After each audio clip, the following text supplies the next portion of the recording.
Hey guys, how you doing? Welcome to the Plant Spot. So today we're going to do something a little different. I know we all like finding those rescue plants for cheap at Lowe's and Home Depot. I want to show you one that I got and let's talk about it a little bit.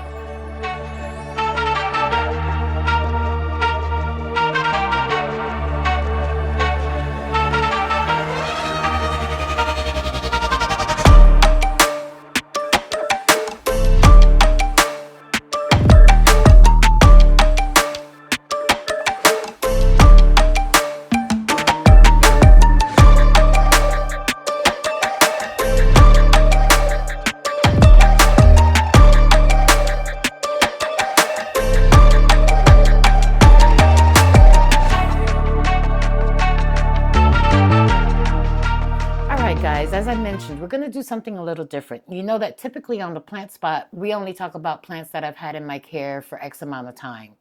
But today I wanted to show you something that I got. So this is a Caletheia. I'm not sure if it's the Beauty Star. I'm not sure which name it is. But this Caletheia I picked up, I think it was last Sunday. I paid $1 for her. Now, granted, when I go to big box stores, I always look at the plants that they have for clearance. This particular plant was sitting on the floor. She was drenched in water. She's in a self-watering pot. I could literally pour the water out. I did it 3 times and it still had water.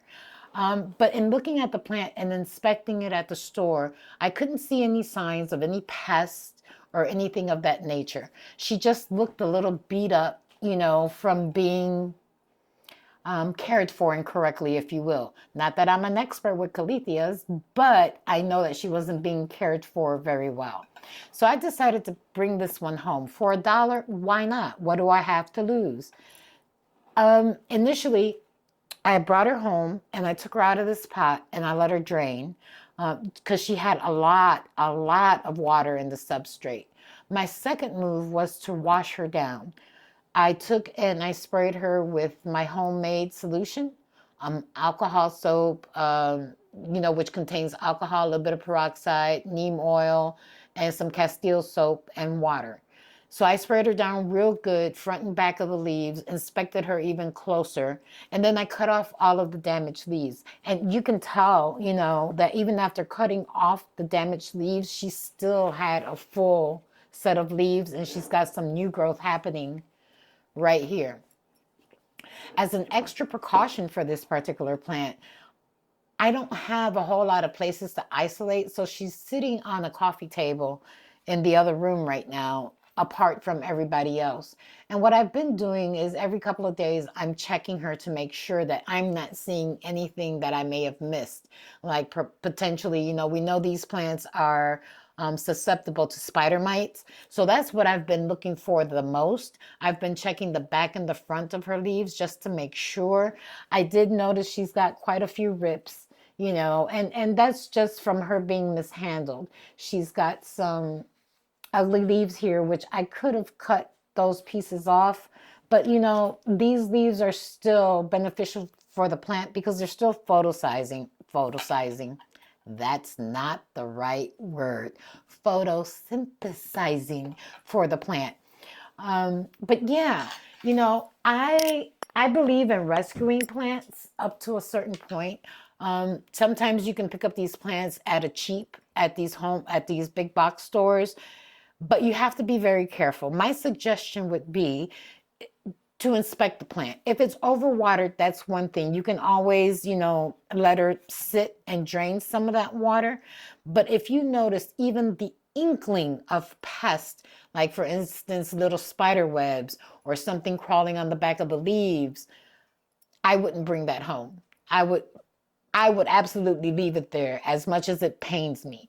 But this one, for $1, I couldn't. I just had to bring her home. I had a distant cousin of hers, which was very similar to this, except the coloration on the leaves were a little lighter. And that one didn't fare well. It was one of the first Caletheas that I had purchased. And I don't think I knew exactly what I was doing. I was trying to keep her moist, I was failing miserably.